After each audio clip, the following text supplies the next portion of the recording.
talked about tourniquet application as being the first thing that you would do if you had an extremity, arms and legs, life-threatening bleeding. You would put a tourniquet on as high as you can go, you turn it until the bleeding stops.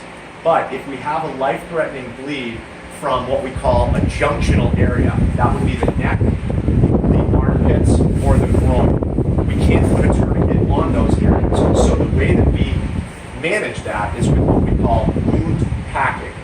So what we have here is a piece of meat that's going to mimic human tissue. And so what I want you to do, Joe, is to come on in and pack that wound and finish with applying direct pressure. So I'm going to make this thing bleed. You're going to come in and show us how it's done. You go. So 3, 2, and start.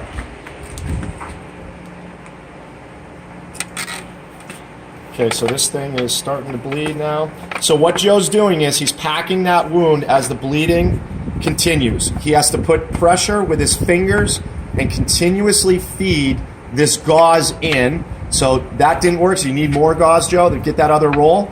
And importantly, he's not stuffing the whole thing in. He's going bit by bit by bit. And you have to continuously do this until that bleeding stops. So he's going deep. I want you to fill that wound as deep as you can. Okay, and we've got to the point where the bleeding has now stopped, and so we'll finish with applying direct pressure directly over the wound itself, and he would hold that pressure until EMS, law enforcement, fire arrived, and or he's at the hospital. That's the way it's done. That's it. That will save a life. Good job, Joe.